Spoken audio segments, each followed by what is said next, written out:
How would it be, Chief Inspector, if you and I were to have dinner together this evening? Well, I have to say, Poirot, I could do with a good square meal. Chief Inspector Japp, the steady hand, the quintessential British police detective who went far beyond the archetype and became a loyal friend of the eccentric Hercule Poirot. But who was the man behind the moustache? Today we dive deep into the fascinating career of Philip Jackson, the actor who brought this beloved character to life in ITV's legendary series Agatha Christie's Poirot. Today we honor an English policeman for services beyond the call of duty. Indeed, Christie's ferret-faced, as she put it, Chief Inspector James Harold Japp has actually been alongside Poirot for the longest time possible, appearing in a variety of intriguing cases. Just like it happened with the character of Miss Lemon, Poirot's stylish, no-nonsense secretary, Agatha didn't elaborate on his character much in the books, so once again we owe this captivating portrayal of this character to the talented screenwriters and, of course, Philip Jackson himself. Have you got a nice bit of scrag end? Scrag end, sir. Non. Might I suggest a morceau de filet mignon, cooked à point, avec la sauce béarnaise? All right, then. That will be 6 shillings. I beg your pardon. The actor recalled that he didn't find Agatha Christie's books particularly insightful for studying Japp's personality, and the only thing he remembered was that Japp's hobby was botany and that he collected specimens and stuck them in books. I didn't find this at all useful to the way I wanted to play the part, so consequently it doesn't figure in my performance, Jackson laughed. At the same time, he definitely managed to get away with that traditional comical juxtaposition of a clever and witty private detective against the somewhat dumb and brutally straightforward police officer from Scotland Yard. And who are you? Chief Inspector Japp, Scotland Yard. Brought in the big guns, have they? I'd like a word with Miss Estravados. Estrabados. In his portrayal, Jackson unveiled a quite true depiction of the humble day-to-day life and hard work of a police inspector in the 1930s. They didn't have enormous salaries and led a rather tough life, investigating ghastly crimes in rather unpleasant settings. Sausages? I can't go carrying sausages around all afternoon. No. My desk isn't a blooming larder, Emily. Supposing someone... That all might have become a source for their growing despise towards the more privileged members of society, who to them seemed to earn a lot of money with very little effort. In the series, we are shown glimpses of Japp's personal life from time to time, like how he spends time with his wife and immediate family, what are his preferences in food and lifestyle.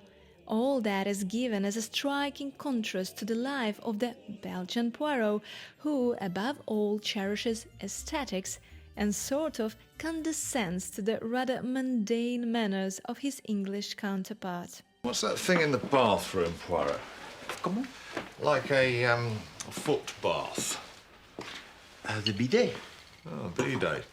It's got a sort of fountain thing in the middle. What's that for? It is of no significance. Nearly got a squirt in the eye when I turned it on. The actor himself said that although he used to play quite a few detectives, he hasn't really done a lot of characters like Japp. My natural persona would be gritty, northern working class, and that's where I'm most comfortable. And yet, would you agree that on screen, both of them, Japp and Poirot, managed to overcome those superstitions and grow fond of each other, paying respect to everyone's peculiarities with years? Well, this gradual transition and controversial mutual relationship have been masterfully conveyed by Suchet and Jackson. Well, what's the point of having a miniature garden? I mean, you can't do anything with it, can you? You can't take a deck chair out and sit in it. They are art, Chief Inspector. All in all, Philip appeared in 40 episodes of ITV's Poirot from 1989 to 2002. Just like Pauline Moran as Miss Lemon and Hugh Fraser as Hastings, he made a brief return in 2013, now promoted to the Assistant Commissioner, no longer just a Chief Inspector. Why? Why? I don't know why. Because he's balmy, that's why. No doubt, judging by Jackson's charisma and obvious success in this iconic role, he must have been a particularly accomplished actor. However, I personally knew nothing about his other engagements beyond the Poirot universe. So if you are like me, let's have a closer look at his life, which turns out to be just as intriguing as any mystery novel. I hope you've learnt your lesson, mate. Check your facts before you print. Philip Jackson was born on June 18, 1948, in the small town of Retford, Nottinghamshire, England. Surprisingly, unlike many of his colleagues, he wasn't particularly into acting in the earlier period of his life. For example, Jackson once confessed that when a boy, he always thought that other students involved in amateur dramatics at the grammar school were really not his type. He didn't relate to them. It was a local doctor's wife who came to the kids' church choir to help them produce some plays in the youth club, who actually managed to inspire young Philip to look into this field. So, looks like acting wasn't Jackson's first choice, really. However, the actor recalled that in the 1960s, people around him started to look for ways to avoid the conventional working trap of getting up early and doing one and the same thing day after day. And in this spirit, acting or directing really looked like something quite enticing. Wouldn't you agree? Come on, Phil, lad, stop being a bloody drama queen and come and have a wet with us. Anyway, there's enough bloody rubbish in this canal already. In 1966, Jackson enrolled at the University of Bristol to study German and drama. And that's where his acting career truly began to take shape. Upon graduation, he worked in the theatre in Leeds, Liverpool and London, playing some small parts, being kind of a stage management stroke actor. My first job on the first morning I arrived was fishing dead rats out of a flooded basement backstage, Jackson laughingly told in one of his recent interviews. Obviously, he learned a lot from his couple of years with the rap theatres, yet that wasn't the stage that made him known to the larger public.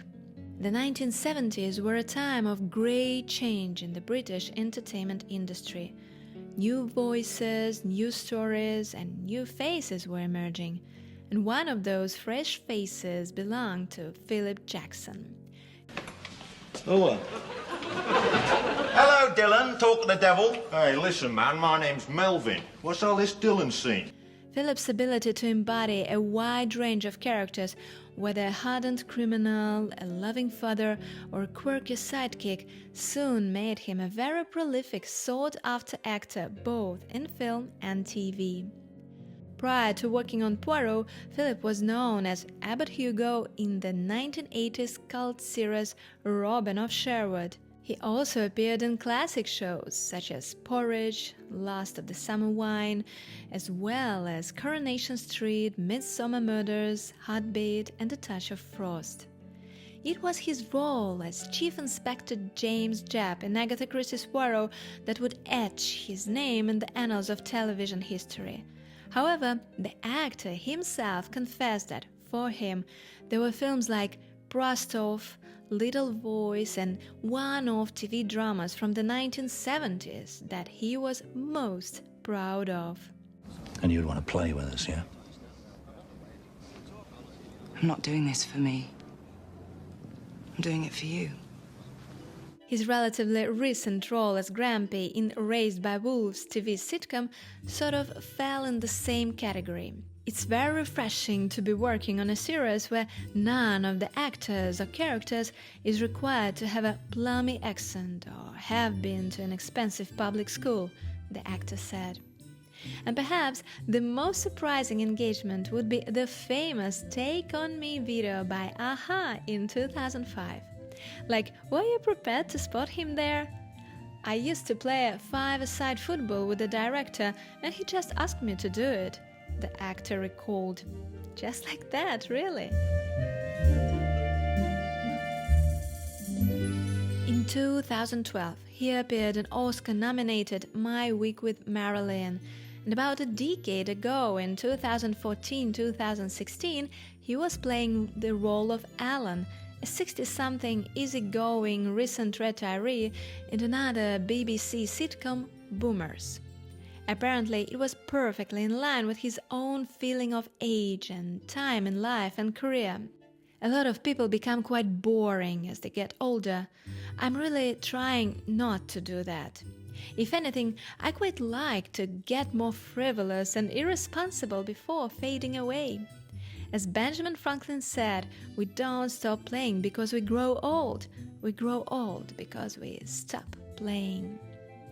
Jackson confessed that when he was younger, the idea of spending time with someone in their 60s was not something he would sort of dream of.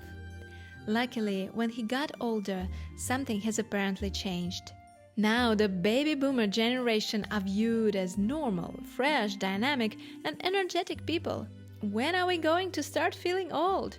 My generation have a dynamic lifestyle, lots of play.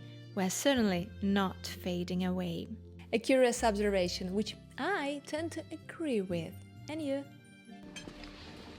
Tell me what, I'm a disinterested party. Let me be the judge of this. That's why he hasn't ever stopped filming and participating in different projects for all these years. Whether it was another drama mystery or hunting for antiques together with his friend Brian Cox on TV, or voice work in radio dramas and audiobooks, Jackson's ability to sleep seamlessly between genres, comedy, drama, even horror, is a testament to his incredible talent. That's the most devilish thing I've ever heard. Yes, Chief Inspector. It was indeed unique, huh? Jackson never recognized the option of retirement for him as an actor. Perhaps that's because he never really grew tired and exhausted of the craft, which has certainly become his passion. I've never known the permanence of a regular job, but between acting commitments, time is your own, and I have no difficulty finding enjoyable things to do. Playing tennis, reading, meeting pals, movies, a bit of theater, travel, music, marveling at my kids' achievements, eating, drinking, mowing the grass, and writing the definitive novel about the decline of Western civilization. What an exemplary amount of energy and love for life in so many ways and senses, isn't it? Perhaps that was his happy family with his lifelong partner, actress Sally Baxter, and their 2 children that made Jackson's life so fulfilled and his attitudes flexible and versatile in so many directions. Toujours la femme, Chief Inspector. You have a phrase in English which means the same. Well, nothing as crisp as yours, sir. We just tend to say something like, mark my words, there'll be a woman at the bottom of it somewhere.